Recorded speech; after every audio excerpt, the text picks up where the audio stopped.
السلام علیکم ورحمۃ اللہ وبرکاتہ۔ امید ہے تمام حضرات خیریت سے ہوں گے۔ اللہ تعالیٰ آپ سب کو اپنے حفظ و امان میں رکھے۔ آج کی اس وقت میں ہم انشاءاللہ فعل لازم اور فعل لازم متعدی کے بارے میں بات کریں گے۔ اکثر طلباء کو یہ پریشانی ہوتی ہے کہ یہ کون سا فعل ہے، یہ لازمی ہے یا متعدی ہے۔ تو اس کی پہچان کے بہت آسان سے طریقے ہیں۔ اگر وہ آپ ذہن میں رکھ دیں تو آپ کو معلوم ہوگا کہ یہ فعل لازمی ہے یا متعدی ہے۔ پہلے تو اس کی تعریفات: فعل لازمی وہ فعل ہے جو صرف فاعل پر پورا ہوتا ہو اور مفعول بھی کو نہ چاہتا ہو۔ جیسے قوم، تو اس کا معنی ہے وہ کھڑا ہوا، تو اس میں صرف فاعل ہوتا ہے اور فعل ہوتا ہے۔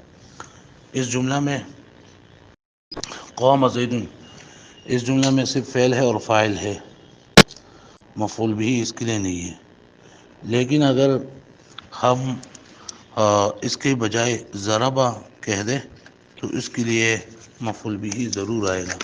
اگر مفعول بھی نہ آئے تو پھر اس کا معنی ٹھیک نہیں ہوگا۔ جسے آپ کہتے ہیں ضربہ زید نے مارا، تو کسی کو تو مارا ہوگا تو وہ مفعول کو ضرور چاہے گا۔ تو یہ فعل لازمی اس کو کہتے ہیں جو صرف فاعل پر پورا ہوتا ہو، اور فعل متعدی اس کو کہتے ہیں کہ جو فاعل کے علاوہ مفعول بھی چاہتا ہوں۔ اب ہم کو کیسے پتہ چلے گا کہ یہ مفعول بھی، یہ فعل مفعول بھی چاہتا ہے یعنی یہ لازم ہے یا متعدی ہے؟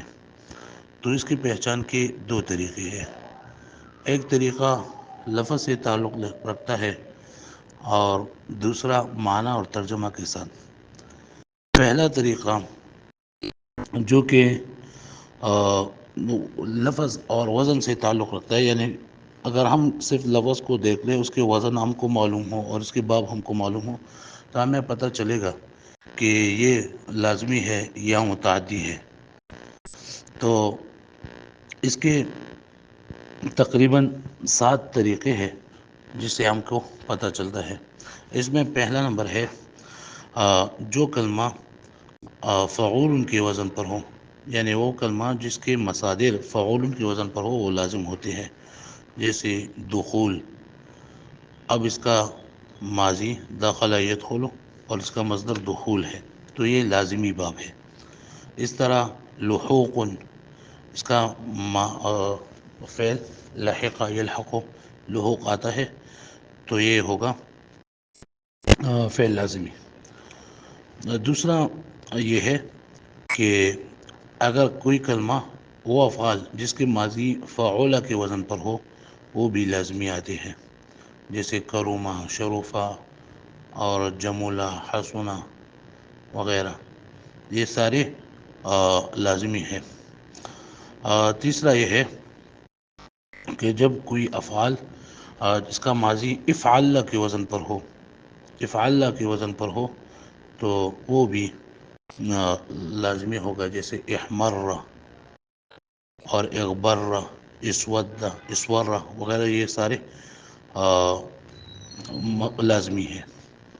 اس کے بعد پانچواں طریقہ ہے، چوتھا طریقہ ہے وہ افعال جس کے ماضی انفعل کے وزن پر ہو، انفعل کے وزن پر، تو وہ بھی لازمی ہوتی ہے، جیسے انکسر، انطلق، انصرف وغیرہ۔ اس کے بعد وہ افعال جس کے ماضی افعال کے وزن پر ہے وہ لازم ہوتا ہے، افعال کے وزن پر، افعال نہیں افعال، جیسے احمار، ازوار، افزار، یہ بھی لازمی ہوتا ہے۔ اس کے بعد وہ افعال جس کے ماضی افعل کے وزن پر ہو تو بھی لازمی ہوگا، افعل، جیسے اکفہر، اطمأن وغیرہ۔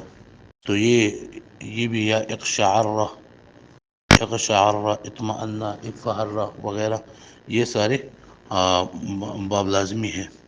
اس طرح وہ افعال جس کے ماضی افعل کے وزن پر ہو، افعال کے وزن پر تو بھی لازمی ہوگا، جیسے احرن جمع اور ابرن شقا، اقعان سسا وغیرہ. یہ سارے وہ طریقے تھے جس کا تعلق وزن کے ساتھ تھا. اب اس کے بعد 10 علامات ایسے ہیں جس کا تعلق معنی کے ساتھ ہے. اگر ہم اس کے معنی پر سوچ کر دیں، ہم اس کے معنی کو دیکھ لیں تو وہ ہمیں یاد ہوگا کہ یہ لازمی ہے یا متعدی ہے.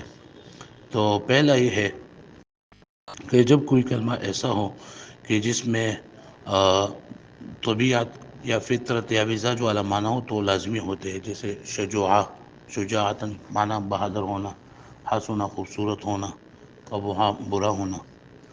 دوسرا نمبر ہے کہ وہ افعال جس کے اندر نظافت والا معنی ہو، نظافت یعنی پاکیزگی اور صفائی والا معنی ہو تو بھی لازم ہوتے ہیں، جیسے طہور یطہر طہارتاً یا نظوفہ، اس کا معنی ہے صاف ستھرا ہونا. تو یہ بھی علامہ ہے ایک. تیسرا ہے کہ وہ افعال جو ایسے عارضہ پر دلالت کرے جو عارضہ غیر لازم ہو، جیسے مریضہ یمرض، کسیلہ. مریضہ معنی بیمار ہونا، کسیلہ معنی سست ہونا، حزن معنی غمجن ہونا. تو یہ تیسرا. چوتھا نمبر یہ ہے کہ وہ افعال جو کسی ہیئت پر دلالت کرے، جیسے طول یطول طولا، تو یہ طول اصلا طول یطول تو بھی لازمی ہے.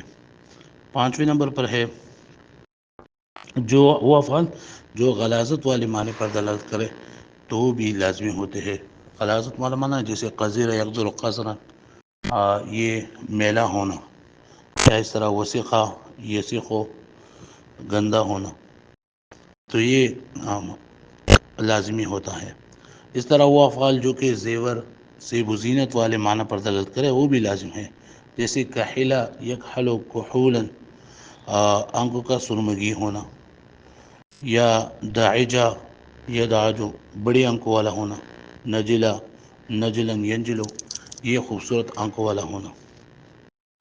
اس کے بعد وہ افعال جس کے اندر عیب والا معنی ہو تو وہ بھی لازمی ہوگا، جیسے عامش یعمش اور عور یعور.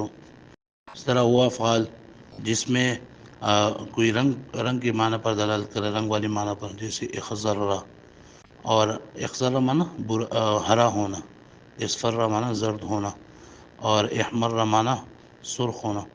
تو یہ بھی دلالت کرتا ہے رنگ پر، تو یہ بھی لازمی ہوگی. اس طرح وہ افعال جن کی مصادر کی ترجمہ میں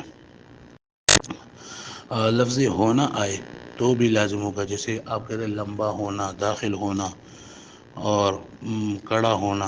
تو یہ سارے یہ ہے لازمی. اور وہ افعال جن کی مصادر میں ترجمہ کرنا آئے وہ متعدی ہوگا، جیسے مدد کرنا، ظلم کرنا. یہ اور اس کے بعد وہ افعال جن کی ماضی کی ترجمہ میں لفظ ہو آئے، جیسے وہ گیا، وہ آیا، تو وہ لازمی ہو گیا. اور وہ افعال جس کے ترجمے میں اس آئے تو وہ بھی متعدی ہوتے ہیں، جیسے اس نے مدد کی، اس نے مارا، تو یہ متعدی ہوتے ہیں. تو یہ تقریباً 17 علامات ہوئی جس سے ہم آسانی پہچان سکتے ہیں کہ یہ فعل لازمی ہے یا متعدی ہے. آپ قرآن و حدیث اور فقہ کی عبارات میں دیکھ لیں، ان 17 علامات میں سے کوئی علامت ضرور ہوگا، یا تو معنی سے ہمیں پتہ چلے گا اور یا وزن سے پتہ چلے گا. اللہ تعالیٰ